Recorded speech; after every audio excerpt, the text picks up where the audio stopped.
大家好，歡迎收睇無人機拍攝入門網上課程第2堂。喺我哋放無人機之前，首先嚟了解一下喺香港操作無人機嘅法例要求啊。喺香港操作小型無人機，必須要遵守由民航處實施嘅小型無人機令。根據2025年7月最新修訂嘅小型無人機令，小型無人機嘅操作係以風險為本嘅模式規管，並按照以下嘅準則分類小型無人機嘅重量同埋操作風險水平。喺呢個分類管理方式底下，決定咗我哋喺放無人機之前，需唔需要註冊、考牌、買保險，同埋需唔需要事先揾民航處拎許可。跟住講下法令點樣釐定無人機嘅重量。所有裝備喺無人機、由無人機運載或者附設喺無人機嘅組件，都計算喺重量入邊。首先我哋講解下無人機係點樣用重量嚟分類啊。咁喺香港以內飛行嘅小型無人機咧，我哋係分做4類嘅，分別係甲1類、甲2類、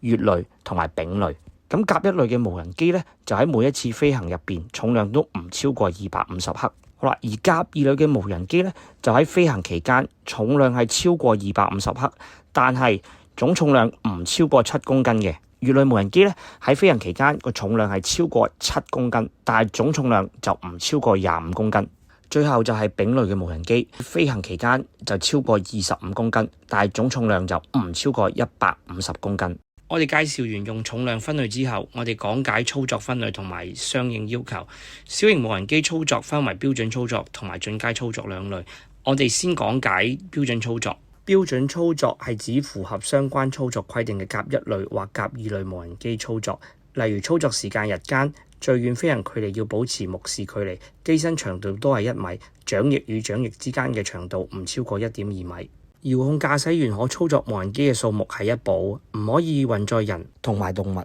更加唔可以投放或放下任何物件等。咁既然甲1、甲2類喺標準操作底下嘅要求有咁多相似，我哋係點樣可以區分佢哋呢？就係最高飛行高度同埋最高飛行速度。甲1類嘅最高飛行高度係30米100尺，甲2類嘅最高飛行高度係90米300尺。甲1類嘅最高飛行速度係20公里每小時，而甲2類係50公里每小時。前面已經提及有關標準操作嘅要求，換句話嚟講，只要甲1類或者甲2類嘅無人機喺飛行期間完全符合所有適用嘅操作規定，咁該次操作便屬於標準操作。而進階操作涵蓋多種情況，包括甲1類或甲2類無人機嘅操作超出相關操作規定，操作乙類或丙類嘅無人機，喺限制飛行區域內操作任何小型無人機，涉及運載危險品嘅操作以及跨境操作。以上嘅情況均被歸類為進階操作，並須遵守更嚴格嘅安全及規管要求。喺操作無人機前，請按照自己無人機嘅操作分類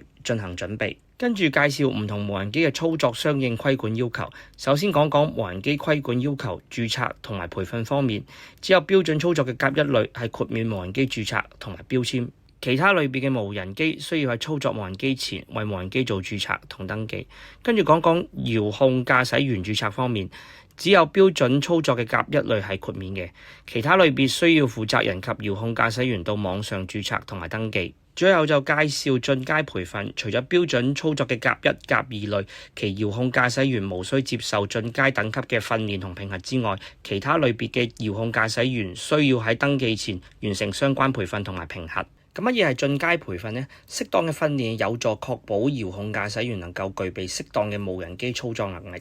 喺訓練嘅過程亦都可以加強佢哋操作無人機嘅安全意識。所以所有進階遙控駕駛員需要到民航處批准嘅訓練機構進行訓練。當駕駛員圓滿地完成課程後，需要喺理論知識嘅筆試同埋實際飛行技術評核取得合格嘅成績。遙控駕駛員合格後會獲得證書，憑證書就可以登記成為進階駕駛員。跟住我哋就介紹設備操作方面，無人機有咩規管同要求。喺設備規定方面，只有標準操作嘅甲1類無人機唔需要有飛行記錄同埋識飛空域辨識功能。其他類別嘅無人機需要有飛行記錄同埋識飛空域辨識功能。標準操作嘅甲1、甲2類無人機喺起飛前唔需要事先揾民航處申請操作許可。其他類別嘅無人機喺起飛前要事先揾民航處進行操作許可申請，獲批後先可以進行無人機操作。接住落嚟，我哋就介紹保險啦。標準操作嘅甲一類無人機係唔需要購買第三者責任保險。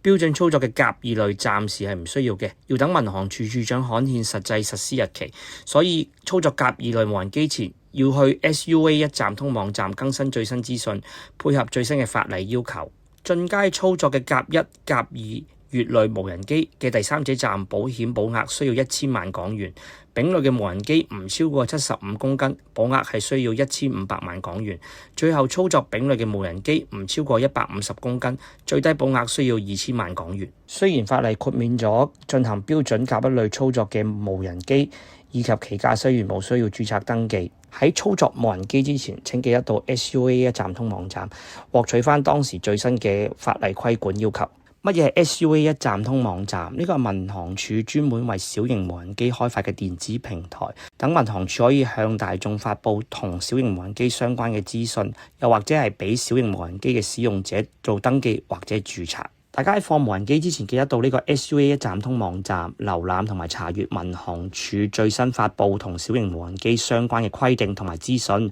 確保大家遵從翻最新嘅規定。而大家喺政府嘅 SUA 一站通網頁註冊，需要提供電話號碼、身份證副本同埋住址證明。註冊完成之後，我哋就可以開始登記成為無人機遙控駕駛員。咁有乜嘢人係需要註冊成為遙控駕駛員嘅呢？以下5個類別嘅無人機就需要做註冊啦。第一，用作進階操作嘅甲一類小型無人機；第二，按甲二類小型無人機操作規定操作嘅甲一類小型無人機；甲二類嘅小型無人機；乙類嘅小型無人機；最後係丙類嘅小型無人機。如果註冊成功，民航處會以電子形式向申請人發送出遙控駕駛員證書。無人機駕駛員喺操作無人機嘅時候，記得要攜帶有效嘅遙控駕駛員證書，以供查閱。以下5個類別無人機駕駛員需要到政府 SUA 一站通網站為無人機進行註冊。第一，用作進階操作嘅甲一類小型無人機；第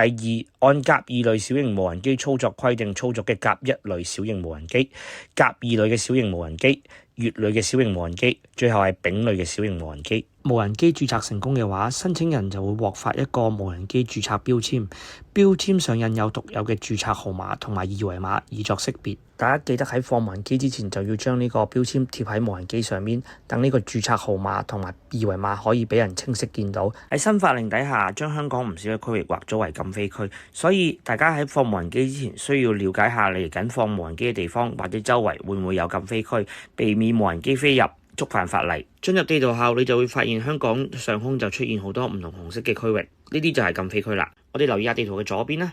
左邊就係赤鱲角機場同埋東涌，你會發現一大部分嘅區域已經係禁飛區嚟㗎啦。